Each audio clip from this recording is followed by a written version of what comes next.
Tara na mga tol at ating pasukin. Ano nga ba ang meron sa Makati Shopping? Dalawa kami ni Kenneth at naghahanap nga po kami ng aming mabibitbit. Ang unang ang dinampot ni Kenneth ay ang paborito niyang pansit.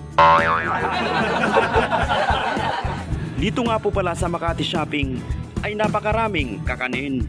Halos kumpleto na nga talaga at wala ka nang hahanapin.